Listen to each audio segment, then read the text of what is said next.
श्री कृष्णाय नमस्तुभ्यम। राधे राधे। पूज्य साकेत जी official YouTube channel को सब्सक्राइब करें, लाइक करें।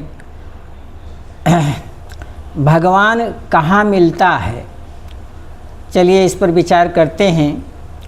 रामचरितमानस में गोस्वामी तुलसीदास जी कहते हैं कि जब रावण का अत्याचार बहुत बढ़ गया तो पृथ्वी त्राहि त्राहि करने लगी।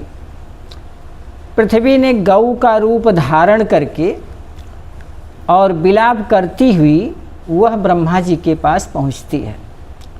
ब्रह्मा जी से अपना दुखड़ा सुनाया कि अब मैं क्या करूं, मुझसे अत्याचार सहन नहीं हो रहा है। ब्रह्मा जी ने कहा कि घबराओ नहीं, सबका सहायक परमात्मा है, वह तुम्हारी भी रक्षा करता है, हमारी भी रक्षा करता है। हम सब लोग मिल करके उसी के पास चलते हैं। सभी देवताओं को बुलाया, पृथ्वी को लेकर के परमात्मा की खोज में जाते हैं। सब इकट्ठा हुए। भगवान शिव जी भी उस समाज में थे। सब लोग कहने लगे, कहाँ मिलेगा परमात्मा, किस खोह में ढूंढा जाए, किस वन में ढूंढा जाए, किस पर्वत पर चलें। किसी के कोई समझ में नहीं आ रहा था। तो उसमें शिव जी ने कहा कि तै समाज गिरजा मैं रहूं, अवसर पाई बचन यक कहूं। हे गिरजे, उस देवताओं के समाज में मैं भी था।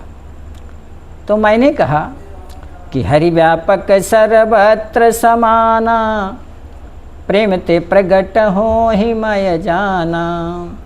परमात्मा तो सब जगह व्याप्त है, उसको किसी खोह में, किसी पर्वत में, किसी वन में, किसी कंदरा में, किसी तीर्थ में खोजने की आवश्यकता नहीं है। वह तो कण कण में व्याप्त है। लेकिन वह प्राप्त कैसे होता है, मिलता कैसे है?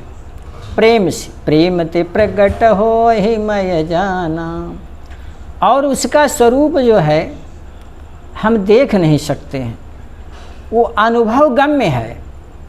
परमात्मा जो है वह अनुभव से ही प्राप्त किया जा सकता है, अनुभव की आँखों से प्राप्त किया जा सकता है। सब देवताओं ने ध्यान लगाया उस परमात्मा का। परमात्मा ने तब भी दर्शन नहीं दिया, वह दर्शन नहीं देता है। आकाशवाणी हुई कि हे देवताओं, जाओ, अब तुम्हारे कष्टों का निवारण हो जाए, मैं अवतार लेने वाला हूँ। अयोध्या में दशरथ के यहाँ, राजा दशरथ के यहाँ मैं अवतार लूँगा। तुम सब लोग जा कर के वहीं अपना जो है अवतरित हो, वहीं हमारा साक्षात्कार होगा, वहीं दर्शन होगा। यह जो है कहा। तो परमात्मा निराकार है, न कोई रूप है, न कोई आकार है।